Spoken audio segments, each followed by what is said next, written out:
Alors, nous allons commencer cette conversation. Je me présente, donc je suis Nathalie Bondil. Je dirige le musée et les expositions de l'Institut du monde arabe. J'espère que vous connaissez tous l'Institut du monde arabe et que vous y avez été. J'en profite et ensuite ça sera fait pour vous dire que nous collaborons avec la Mena avec fierté. We are very proud to collaborate with Mena and Lord of Ville.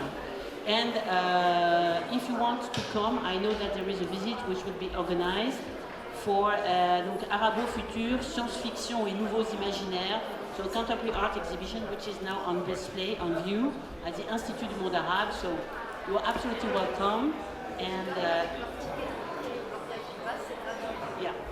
Laure told me that with your VIP pass or your entrance ticket, you can have access, free access.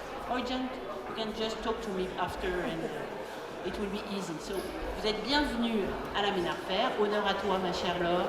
Vraiment, je suis toujours très impressionnée par Laure d'Hauteville, qui est une personne qui se bat avec passion, avec enthousiasme, dans un secteur qui est extrêmement compétitif, qui est très difficile, mais qui le fait avec beaucoup de sincérité et d'engagement pour les artistes pour qui c'est encore plus difficile, souvent. Vraiment, je tiens à dire toute mon admiration pour Laure. Elle va rougir, c'est très bien, parce que le travail qu'elle mène vraiment sur ses épaules est tout simplement extraordinaire. 38 foires qui ont été montées et là, encore une fois, la Mena qui est la 38e édition et qui est vraiment remarquable. Donc merci beaucoup à vous tous d'être ici, de la soutenir et puis bravo Laure pour le travail que tu fais qui est absolument essentiel pour faire reconnaître le talent extraordinaire de tous ces artistes de la région de Mena. Let me introduce you to Arnaud Morand, who is here, who is my French colleague but also an independent curator who worked for the Royal Commission in Alula for the EGRA Museum project, but he's also an independent curator specialized in contemporary art, not just from the Mena region, by the way. And he will have, in 2-3 weeks, an exhibition here, not exactly in the same place, so I hope that you will be able to come. I think that it will be very interesting to know how, from an administrative, state point of view, but also from a curatorial, individual point of view, how it is possible to support initiatives for the art in the Mena region. Donc, merci Arnaud. Je vous présente ensuite Sandra Prédine-Ballery, désolée. Sandra Prédine-Ballery qui est la présidente des Amis de Mena, donc ça c'est très bien, donc allez-y, il faut qu'on les supporte, mais surtout qui est depuis très longtemps engagée en tant que directrice de la région de Seine-Maritime, du département de Seine-Maritime pour la culture et le patrimoine. Et en fait, Sandra a travaillé à plusieurs reprises, notamment la ville de Jumièges, pour pouvoir organiser des expositions, notamment sur la photographie libanaise et bien d'autres, et il s'en prépare. Et en fait, on va essayer de comprendre comment un département finalement peut aider à soutenir les artistes de cette région, Liban, Tunisie en particulier, et pourquoi, c'est quand même étonnant. Et at the end, last but not least, here you have Madad Voud. I hope that my accent was good. He was based originally in Iran. So he's a specialist of Iran-Iraq war, a librarian who also worked as a curator in Florence. And then now who co-funded a platform, non-profit platform, who is called Sumac. And it's a very interesting initiative. I think it is the very first time because this initiative, this platform, he's supposed to help all the artists from the Mena region, but not just those, in Berlin, and by providing help, support, conversation, knowledge, exhibitions, expertise, and of course what is very interesting is to understand It's a very, very difficult task you have because those artists cannot have visa, donc they don't have strong support from their states. So donc this platform is absolutely new. So, ce qui est très intéressant aujourd'hui, c'est qu'on a vraiment tous les points de vue donc autour, y compris moi institutionnel. Donc vous avez à la fois les foires, donc la marché de l'art, donc vous avez donc des collaborations plus haut niveau étatique, donc au niveau de l'expertise curatoriale, le département de Seine-Maritime, un exemple donc, tout à fait de collectivité territoriale, exactement, et enfin une plateforme donc à but non lucratif pour soutenir les artistes de cette région. So maybe Laure, because you're the queen here, you can just explain not just your life because it will be too long, but why you have here this idea you wanted to support especially the women from the Mena region. Why it is a premiere and why it is more important for her? Okay, I really wanted to do this edition dedicated to women artists because in Occident, in Europe, we don't realize how important women are in the Arab and Iranian world.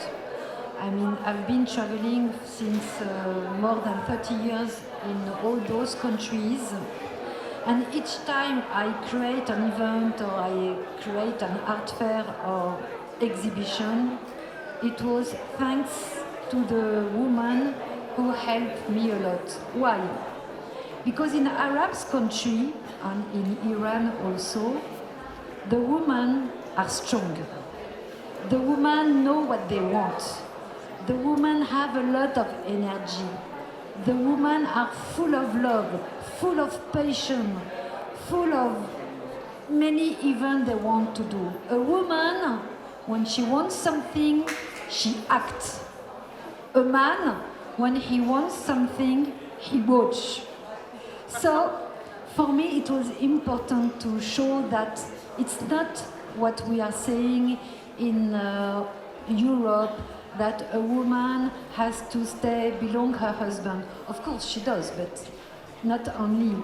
That a woman is not necessarily aside her husband. Je sais pas si c'est correct en anglais.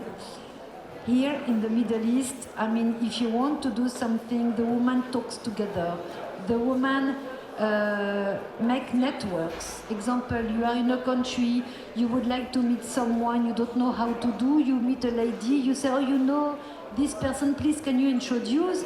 And the Arab woman will tell you, of course, come with me. And that's it. And all the contact, all the networks, all the energy, curator, artist, it comes from women. So it's not like what we are thinking here in Europe. I mean, Arabs women are so strong. Arabs women are so delicate. They know what they want. In their art also, it's full of love, full of passion, full of delicatesse. And also you can see a lot of poesy. You can see they are not afraid about what they are saying. And I will later we will talk about this town, for example. And I think it's important for people to know this today, because many things have been organized already for women artists around the world, like in Centre Georges Pompidou or other exhibitions. But dedicated to women from Middle East and North Africa, I mean, no one never did that before. And maybe, Laure, if I can interrupt you, it's also because this is not something people know here. It's the fact that women are very, very strong, especially from, I'm thinking about Lebanon, with the galleries. Donc many important galleries, the main important galleries are women. So maybe you can talk about this fact, which is very different, because here, except Bert Veil ou d'autres, at the very beginning, we didn't know. In fact, yes, in Lebanon, for example, where I've been living more than 30 years, women, most of the galleries, yes, the women are the director, but it's not only galleries. I would like to go in the past. Mm-hmm. And in Lebanon, yes, because the Lebanese artists were traveling a lot, and it's a small country, but it's a country where everybody used to go. I'm sorry about what's happening now. But if I talk in the past, for example, you had Dar al Funun, first of all, which is still in Jordan, with Saha Shoman, who created this foundation long time ago. She's an amazing woman. She's very strong. She's Palestinian living in Jordan. She's doing many things for the artists from the region. In Lebanon, at the past, you had Janine Rubez, who created Dar El Fan, which was, like we say, a D1. It means a place where we can sit and discuss about art, about philosophy, about poesy, about creation. So that was all this. And for example, because I can see her now, but she doesn't know that I'm going to talk about her, Rana, here, this lady, for example, do like that, yes? Look, she doesn't know that I'm going to talk about her. She's from Kuwait, and she's an important collector of design, and she brings design in Kuwait and in other countries for people to know about the Arabs' creation.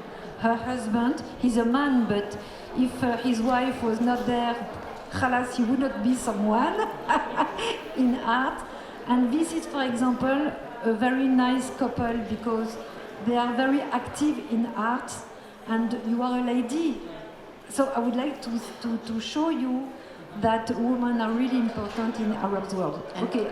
Jumping to from Lebanon to Germany, and I'm thinking about André Sfer, among others. But here, just behind us, there is a gallery from Katharina Maria Raab, Katharina, who is based in Berlin, and yes, come here. She makes a very, very strong. I would like people and collectors to go and visit her stand because she's coming from Berlin. And her specialty is Mena art. She's exhibiting des artistes engagés, very strong. She has here, for example, the work of a Palestinian artist that she wanted to exhibit. Voilà. That she wanted to exhibit in Berlin, but they didn't allow her to present this work in Berlin. This artist is amazing. Please have a look. Her stand is not commercial, it's really intellectual, but it's important for people to see why she's here, because what she's doing is really amazing. And it is her second year with us, sorry, and we are happy to have her. Have a look and she will explain. Congratulations, thank you very much, Catherine. Peut-être maintenant je vais passer la parole à Arnaud qui va nous expliquer aussi comment d'un point de vue d'un curateur, d'un historien, d'un expert en art contemporain, comment cette initiative se développe notamment dans la région du Golfe dont il est le spécialisé. Alors il y a deux façons de voir les choses. Il y a d'une part du point de vue étatique, on va passer vite mais quand même c'est important de pouvoir expliquer le rôle de Afaloula et ce qui se prépare dans le cadre de cette commission royale en Arabie Saoudite. Donc peut-être maybe in English is perfect. Okay, thank you very much, and thank you, Laura, and thank you to Mena for having me in this panel. I'm really glad to be among this distinguished panel of guests. So I am the head of the arts department for the Alula project in Saudi Arabia. I'm also an independent curator. My specialty when it comes to the MENA region is really around the Khalij, so the Arabian Gulf. I used to be the cultural attaché for the French government in Abu Dhabi when we opened the Louvre. So I lived there for 4 years, and now I'm in between France and Saudi Arabia. Regarding the project in itself, it's a gigantic project that is part of the Vision 2030, that is political engagement of Saudi Arabia to progressively transform the country from a 100% oil-based economy to something more diversified, and obviously arts and culture in the middle of its strategy, also to change the image of the country. Everything is political, but where isn't it political? And we created this agency between France and Saudi Arabia, so it's a governmental agreement, just like we did 12 years ago for the Louvre, as a cooperation to accompany the Saudi government and the Royal Commission of Alula to develop and establish this project in the right direction. So we are covering arts and culture, but we're also covering all the fields that are linked to the development of a city and a region. So that's tourism, that's security, that's energy, that's agriculture, that's archaeology, because we're on very important pre-Islamic archaeological sites. In terms of contemporary arts, what we do is very ambitious. We have a 10-year plan to open several museums, one of which will be a contemporary art museum with a collection from the region and international in partnership with the Centre Pompidou. We have launched also something that I will develop further that is focused on young artists or mid-career artists. It's a strong artist in residency program based in Saudi Arabia, but we're now expanding internationally. So that also comes to how can we promote young Arab talents within Europe and the world. It's a new platform. We're working on building collections, we're working on acquisition and commission for public art and land art, because it's in the middle of the desert, so it's a really good playground to commission very big contemporary art piece that you cannot really tackle when you work within this urban context of Paris, New York, or even Abu Dhabi, Riyadh, etc. And more recently, we have also launched a policy for cultural programming, which is not contemporary art per se, but introducing performing arts, introducing dance, so it's pretty new in Saudi, and a lot of initiatives for design and creative industries. I have a question for you.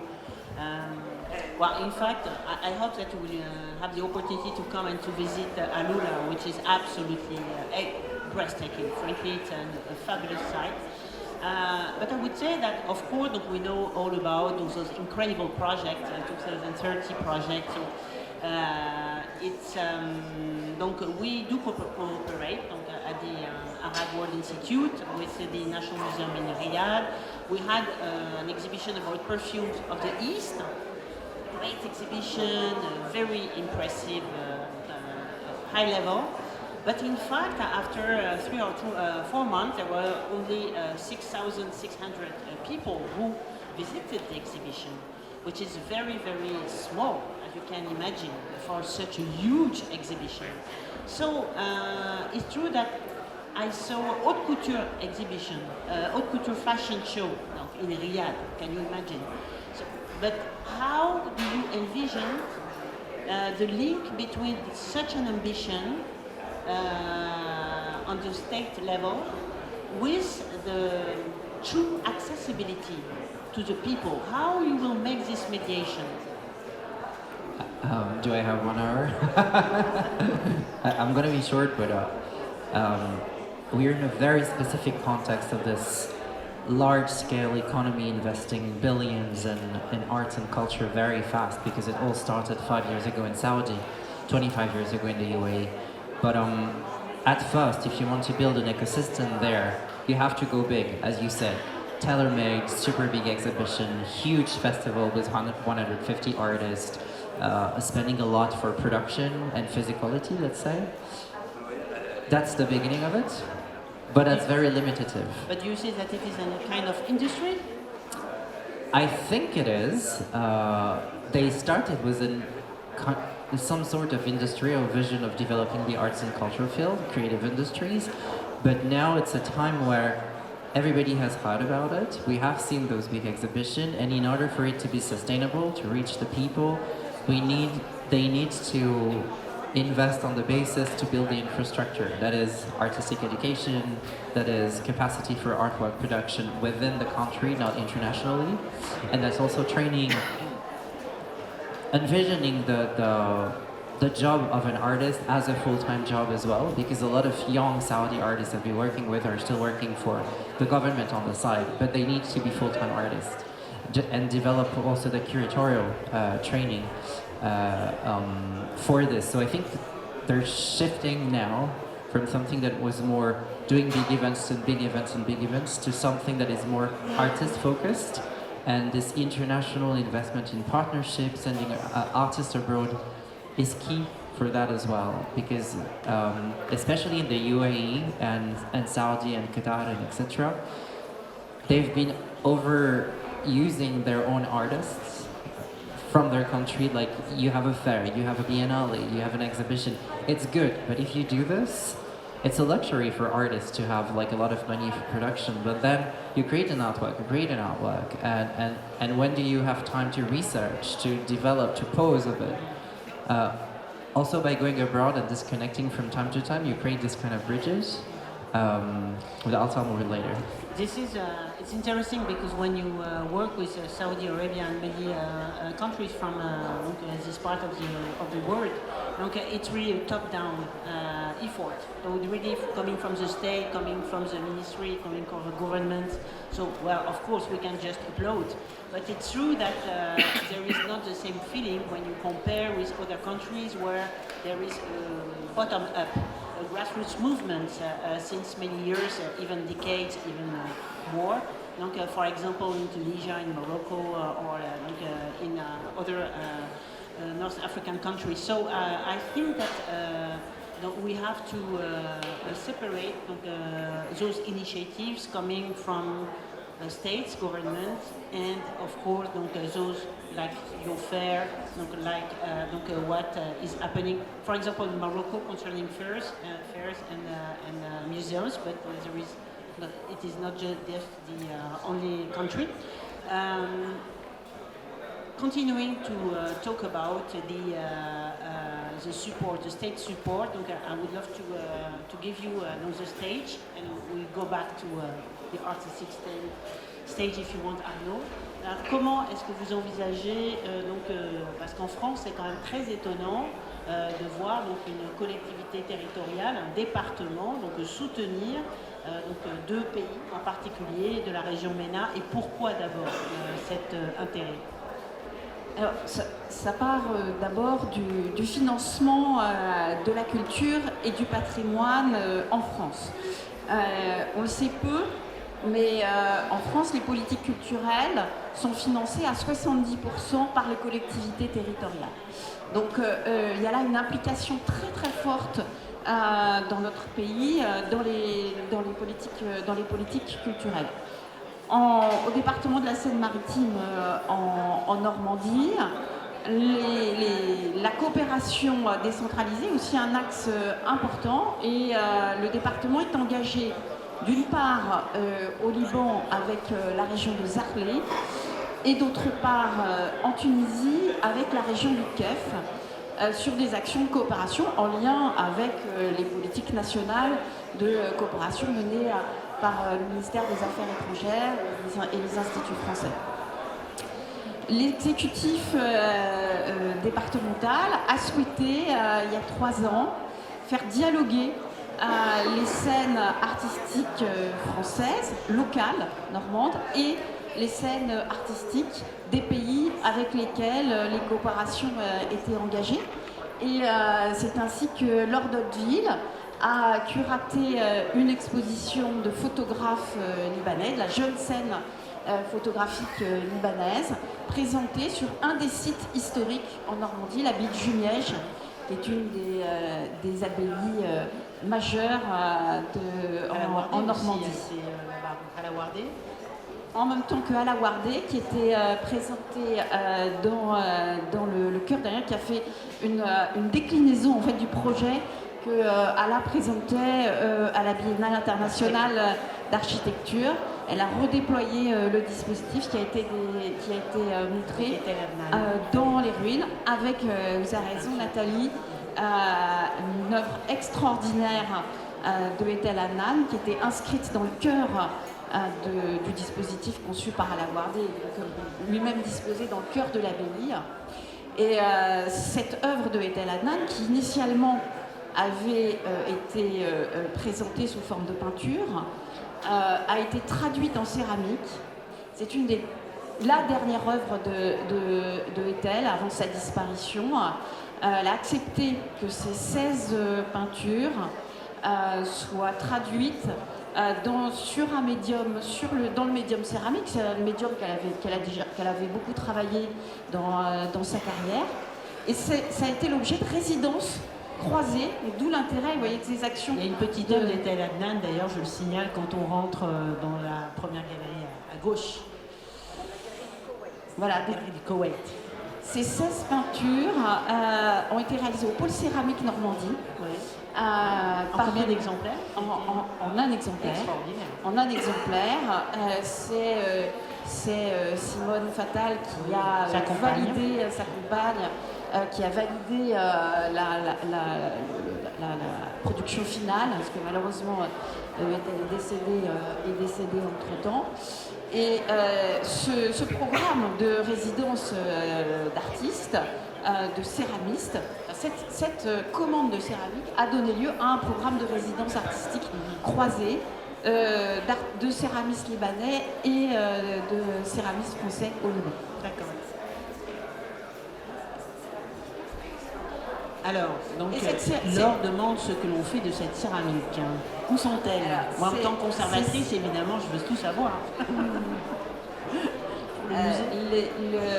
Le département de la Seine-Maritime et Simone Fatal, qui est la légataire universelle de l'œuvre de Etel, ont fait le choix de faire le don de cette dernière œuvre de Etel au musée sur Soc à Beyrouth. Alors pour des raisons liées au contexte politique aujourd'hui, la donation n'a pas encore lieu, mais elle est actée dans son principe. Alors ça c'est magnifique. I hope that you had the opportunity to visit the Sursok Museum, which has been completely restored. Well, okay. It's wow.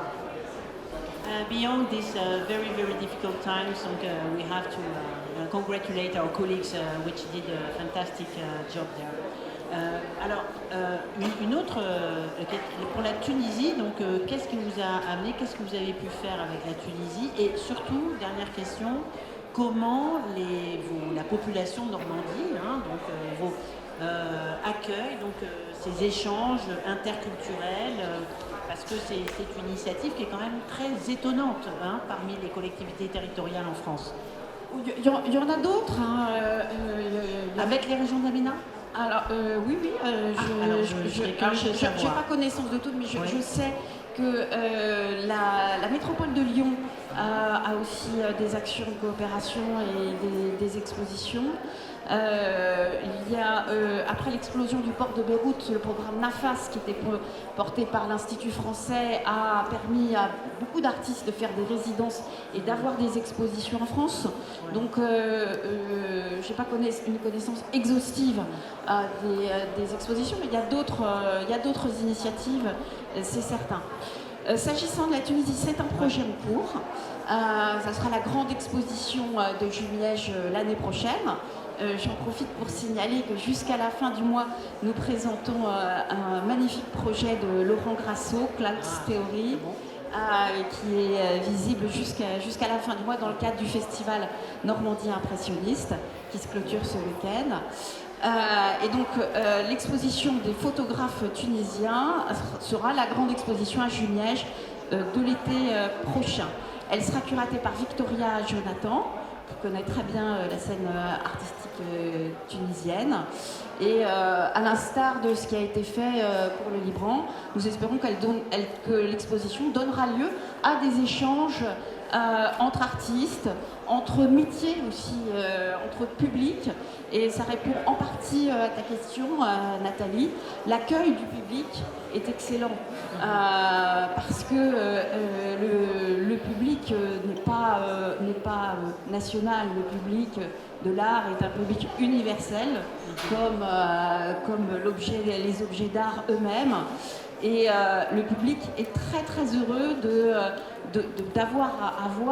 découvrir de nouvelles scènes, de croiser des regards, de voir comment des artistes étrangers portent sur le territoire français, sur le patrimoine français, à la lueur de leur propre culture, un regard renouvelé. Aujourd'hui, ce week-end, ce sont les Journées du patrimoine. c'est dans les politiques culturelles françaises ce qui est essayé de faire depuis des dizaines d'années, que d'apporter par l'art contemporain, par la créativité, un regard renouvelé sur l'histoire et le patrimoine. Alors, merci beaucoup Sandra. I just want to add, donc maybe you had time to visit le centre interculturel Leila Alaoui, donc which is just here. Well, in fact, I organized when I was in Canada an exhibition on Leila Alaoui just 1 year after her very sad assassination, because some feminists come from Quebec were also killed during the same event. And I'm very, very happy to know that they want to open a new intercultural center, donc close to art, close to photography, and in Fontvieille. So this is a brand new project you can just discover just here. Upstairs, exactly. So Leila Alaoui, a wonderful French and Moroccan photographer. Well, I have to translate because Sandra said something which is amazing for you. She told us that 70%, 70% of the budget for cultural events come from the state in her department. And I think that you, as a co-founder for Sumac platform, you told me that it was so difficult for so many artists who are supporting because they don't have such support in so many countries. I'm not talking about Saudi Arabia or Emirati, or Qatar, but I think that this is really something which miss to those artists. And so why did you create this platform? Because it's absolutely unusual and it's so important for them. So maybe you can just take the mic. Yes, it's completely true. The main issue for the artists from the region is the money mostly comes from the state. For example, I'm living in Berlin and I have to develop the project for the Berlin-based artists, basically artists in diaspora, but I'm willing to work with the artists from the Morocco, Tunisia, and different locations. So this is always difficulty we are encountering to how to finance this kind of activity. But back to your question, we started the SUMAC with the different layers of the necessity, but the very first important layers for us was, at that time I'm working in the institutions, and I was seeing how it's complicated for the individual emerging artists to reach institutions. I was working inside, so I was seeing how it is, We received the email from the mid-career emerging artists and how the system reacts to that, basically ignoring. And the same also for the young curators, so we have also the same problems. At the same time, we were researching on the region, but not living in the region. And always there was a lot of lack of the academic material, translated material. So these three basic give us this idea that how we can develop a system that we somehow get around those activities. So we saw ourselves somehow as a grassroots is in the one spot, have a knowledge of that spot, but provide something for outsider. Maybe you can explain why did you choose this name, Sumac? Okay. I'm Iranian, and also sumac was a kind of spices, is the common in the region. But for us was important something comes from the natures, and metaphorically all the people around the table, they forget their nationality and they chat and talk together. So it's somehow connected to this idea of the culinary, and one spices spice different things. And you say that it was also because it was a little bit sour. Yeah, as I mentioned, we was a little bit critical to this system. So we were dubbed with cumin and the sumac, but the sumac for us was more sour than how to say integrate this way of the thinking.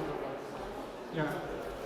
And you talked to me also, you told me that there are many support concerning visa, concerning administrative, because it's true that we're talking about the art market, about the state support, But in fact, those artists, they are facing just very simple, practical issues. Yeah. So how do you help them? So basically what we are doing in Sumac, we are trying to create a pattern of the community, which is not the Sumac is in the one side and the artist on the other side. So we are somehow sitting around the table, we give this sense of the shared authority to everyone around us and to see how we can help. But some problems are real, some problem with the local knowledge we know how to get around. For example, in the June we have the program, but unfortunately Tunisian artists we invited, they couldn't get the visa. So we couldn't do anything, because also Germany, as we mentioned before, particularly Berlin as a kind of particular situation, make it more difficult for us to working. So somehow we try to create a system space that everyone has the same difficulties, come together and together brainstorm and they find the solutions. And we have a kind of team which is not Berlin based, we are in the different locations and each of us has a knowledge that brings to the table and share with the others to find the way. But always in the culture is some money issues. And also the project we started, we were lucky, it was the COVID time. I was super lucky, I still get my salary, so I could invest from my salary to developing the project and moving forward. It's a very impressive project, thank you. Yes, congratulations. Thank you. And so maybe you can talk about the next exhibition you are creating. So currently we have 3 projects on the table. Recently we had the open call, which we were lucky we received more than 200 applications. We are working on the group show next year in Berlin. Featured 11 artists from the region, 9 artists, 2 collectives. And at the same time we are developing a pilot project, we call it the Thinking Room, which is composed of we started with Iran and Turkey as experiment, because most of the project we do in the Sumac is experimental to see how we can move forward, in this crazy system, complicated for us. So there is a 2 working group. One is Iran with the people from the local and the diaspora. We discuss to see how we can survive as artists, as curators, and what kind of knowledge we can produce. The knowledge comes from the local, can differentiate the local knowledge toward the Western, Western system in the art. And the same group is working in the Turkey with the Turkey scholar and the artists. At some point, this group gonna confluence together, and we will move to the next step. But it's experiment, the pilot project, and we are moving forward. Great. So before giving you the opportunity to ask some questions, I would like to have one question very quickly to our panelists. We understand that for having an ecosystem, we need to have a fair market art, we need to have the support from the state on the top level, or on a territorial level, and of course the non-profit and the institution, because I just want to mention that I work for the Arab World Institute. I am in charge of the new museum project, which will be enriched by a big donation, modern and contemporary art, thanks to Claude and France Le Mans. And this new museum will be inaugurated, I hope, in 27 for the 40th anniversary of the Arab World Institute, and that will be a completely new chapter, an aesthetic shock, I hope,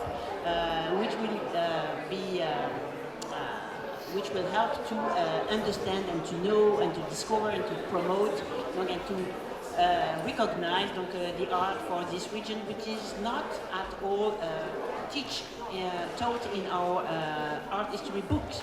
So it's a very, very an important new project which is supported by the Ministry of Culture. By the way, for the moment, which will be the country in the MENA region or which could have the most sustainable system considering the support of their artists, mixing all those layers of support, or what would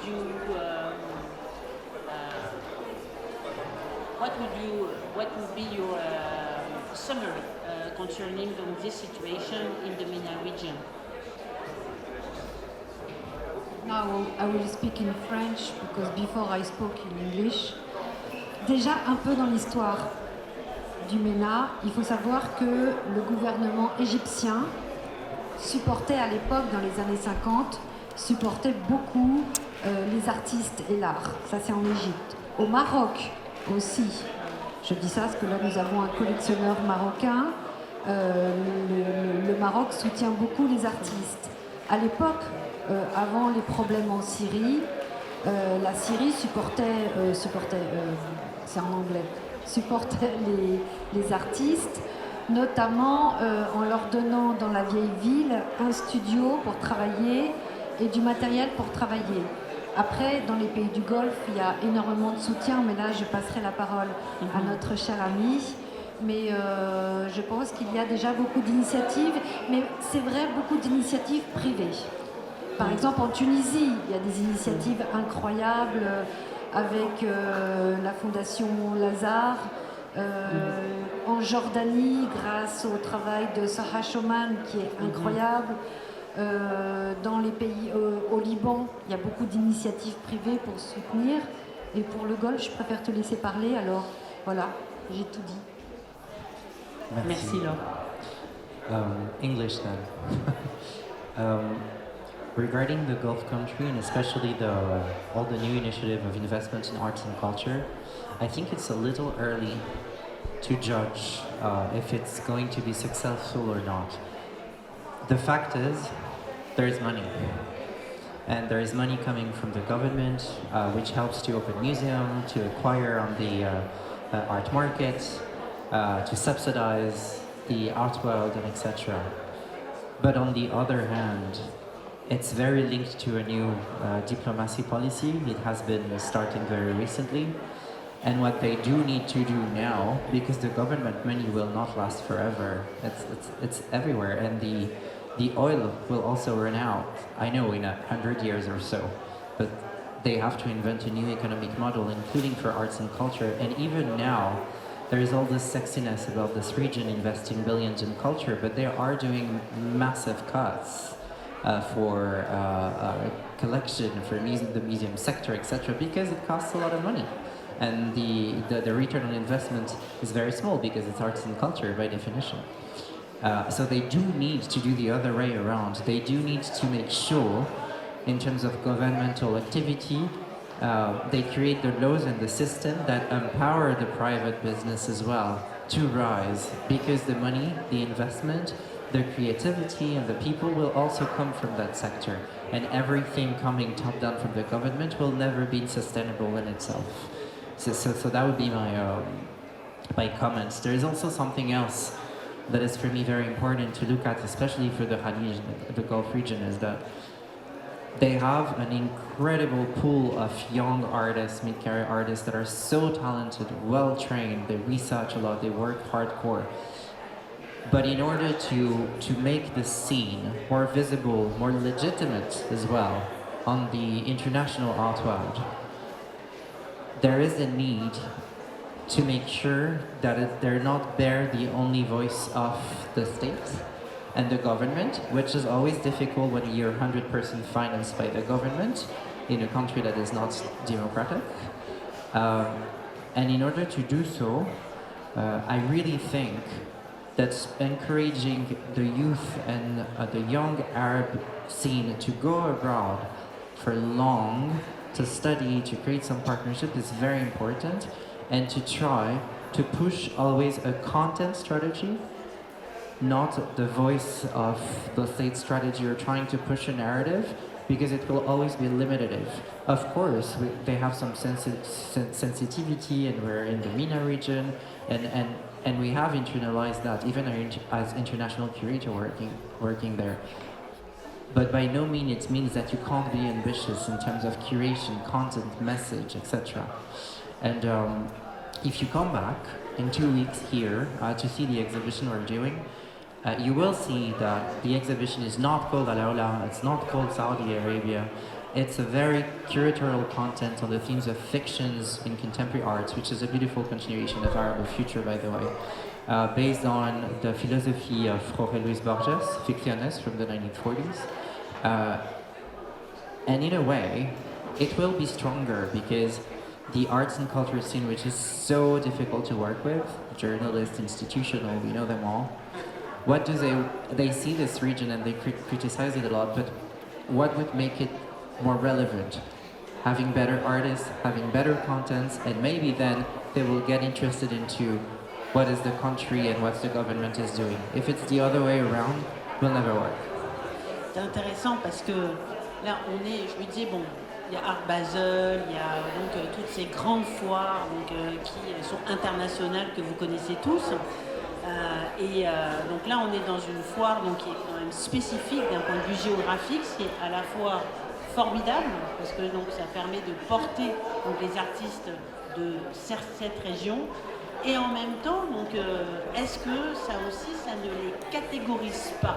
Ça, c'est très intéressant donc, à l'heure actuelle, et c'est là donc, où il y a un fil donc, à tenir, parce que ces artistes sont en fait, du monde arabe, sont extrêmement mobiles depuis très longtemps.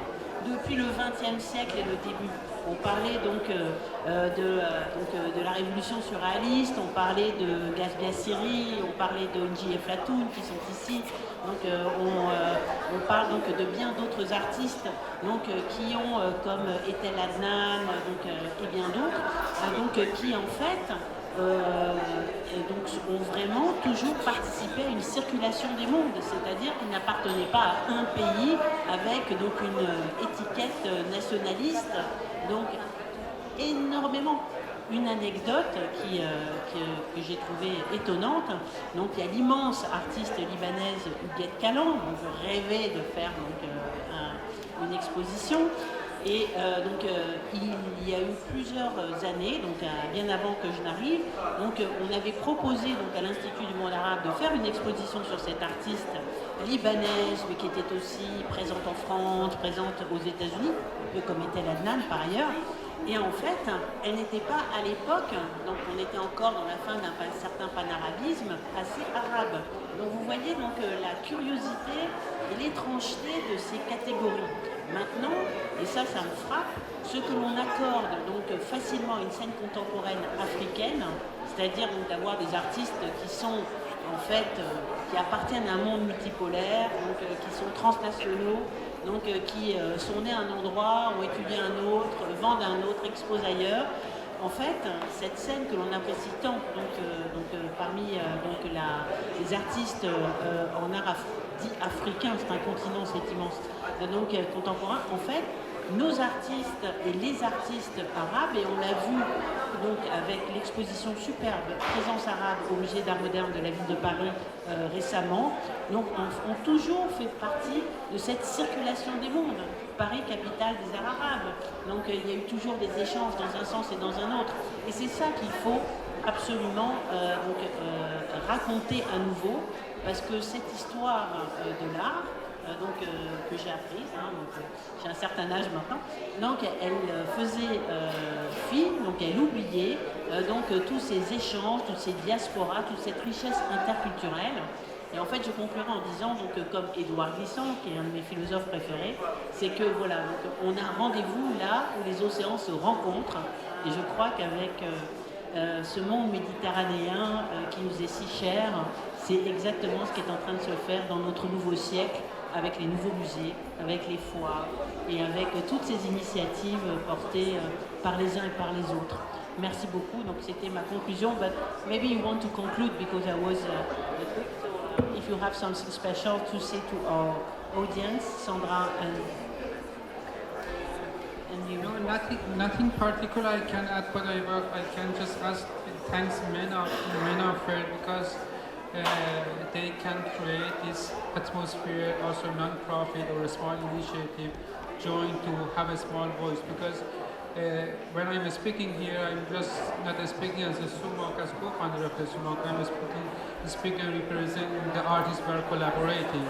And this collaboration continues till now. SUMOC collaborated almost with 70 artists from the region, and so somehow we're taking this voice of those artists, and all the guest creators were collaborating. So I believe in every system that involves the finance should be a kind of a small percentage or rule to voices from non-initial, non-profit, or which can add something on the table. You know, art is not always market and non-profit. You know, there's also one street in between. So you have to navigate also in between. Yeah, absolutely. Donc, merci beaucoup. Peut-être Sandra, donc un petit mot de conclusion. Un petit mot de conclusion, peut-être encore pour féliciter l'initiative de Laure. Pour revenir sur ta dernière remarque, Nathalie, l'art est un écosystème. En France, son financement repose beaucoup sur les pouvoirs publics. On déplore qu'il n'y ait pas davantage d'acteurs économiques privés, il y en a, mais pas suffisamment. Et le travail qui est fait en France, ici, par Laure, pour promouvoir les scènes artistiques étrangères, elle permet, comme je dis, d'ouvrir le regard, de faire se rencontrer les mondes, de faire que les marchés eux-mêmes se rencontrent et participent à un écosystème élargi dont, je crois, en France, on a bien besoin.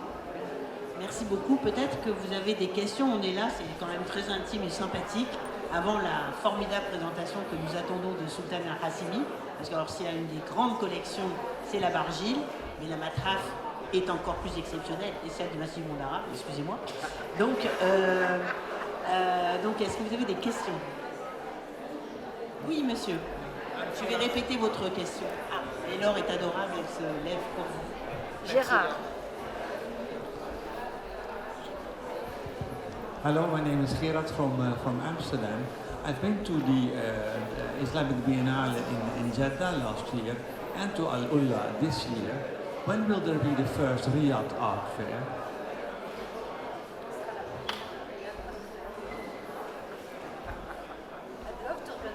I'd love to organize it too, Laura.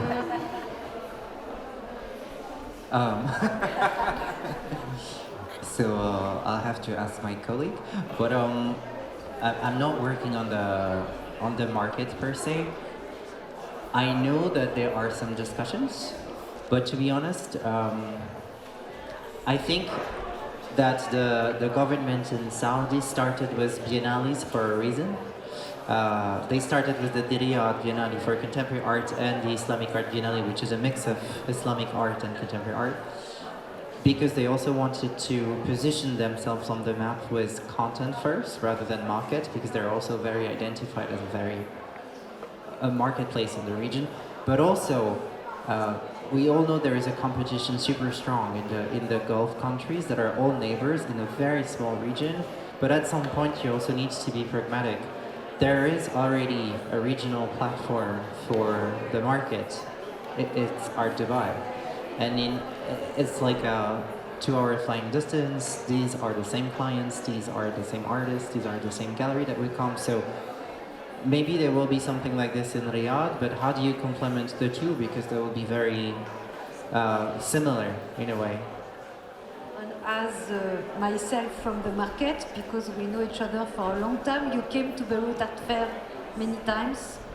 Organizing an art fair, it's not that. Before organizing an art fair, you have to invest to have art collector, because having an art fair, in fact, everybody can organize an art fair. But the most difficult is to have the art collector. So of course in Riyadh or Jeddah, of course you can do something important, huge, because they have the budget. But then who will be the visitor? Who will be the visitor? They have art collector, but not enough. So it's important as they are doing the Biennale. I mean, here it's very interesting to see that the art market has to work together with the institution. An institution needs the market. So now what they are doing, I mean, it's institution part, which is great, because then many people want to see more and to understand, etc. Then later on can come the art market. Now I think it's too early. It's too early. We just wait. We just wait. He just waits. On attend. 2 years, maybe. I already sent them something to be the organizer. You have to give me a Westa.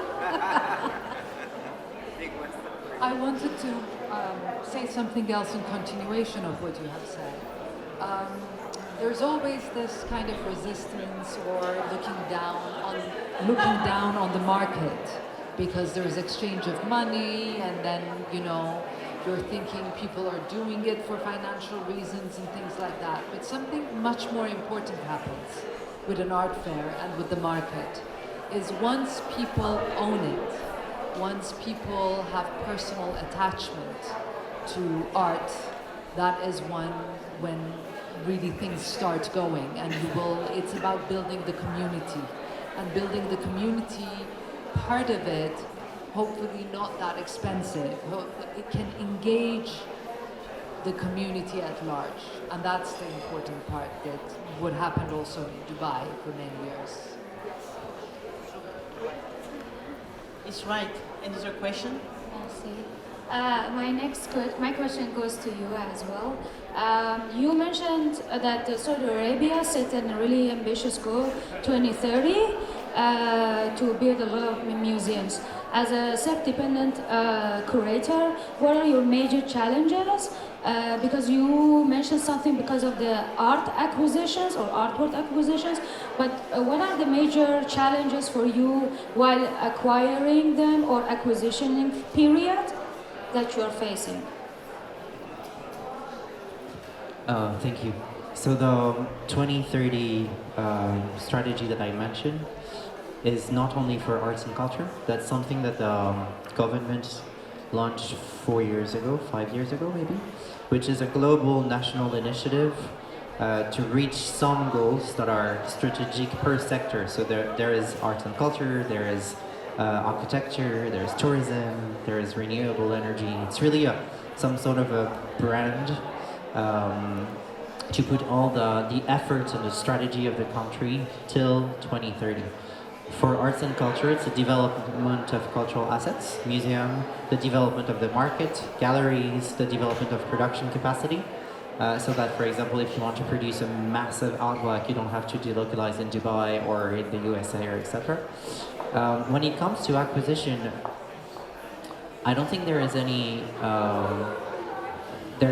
problem per se to acquire and to build a collection, because they now have the vehicles. They started creating a vehicle with experts on it, so it's very transparent.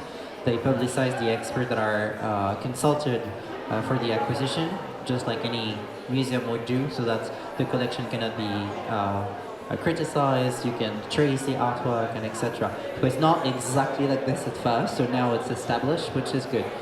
I think the major problem, and they might not be happy for me to do this, is before you acquire, you need to make sure that you have a very clear path and cultural and scientific project. Otherwise, your collection might look a bit hectic. And it's always this first, because building a collection because you have money and buying everywhere on the first primary or secondary market is not, it will never be impactful if your curatorial and scientific project for each of the institution you're creating is not super clear.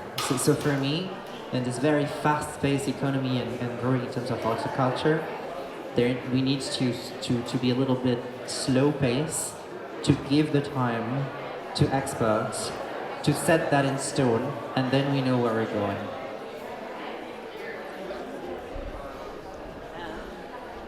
it is very true. And you want to collect, there are, of course, the artists, the gallerist, the critic, and the museum.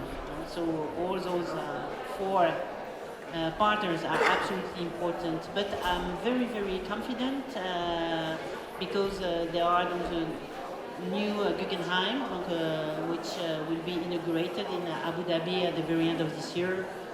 There is so many initiatives thanks to Bargil, thanks to Mathaf, and of course in France with the Institut Monde Arabe and many others museums. So I'm absolutely confident about the rise of this market. Yeah, and the critics. So do you have another question? Oh yes, please. Hi, I'm a student who studied art and culture in Paris, and I have a question for the women artist photography project. You just mentioned the photography project. So compared to other women photography project, what's the biggest difference for your photography project to support women artists? Okay, so if I can summarize, you would like to know how it has been possible to support women photographer projects, that's right? Yes, compared to other photography women projects, what's the biggest difference for your project to support women artists in photography field?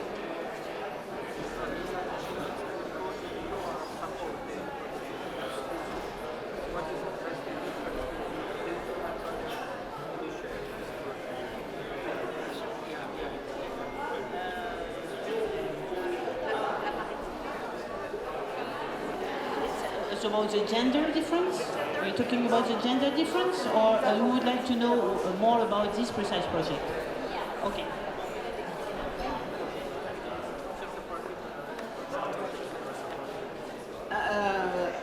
The aim of the project is to show a national scene of Tunisia in France. The aim is to develop the points of view of publics. We were speaking about art collector. Art collector is part of public. It's an economic actor, art collectors, but it's this part of public is educated to the sensibility of a kind of scene, international scene and national scene. Art collectors of Art of Mena has a special view on this kind of scenes. With a project like the exhibition of Tunisian photographer in Normandy, the aim is to show to a larger public the particularities of the work of these artists who are not very well known here in France. That's the particular aim of this kind of project. Well, I think that now it's time for you to have a drink or something before the next conference. Thank you so much for everything. And just one. Yeah, I continue my publicity.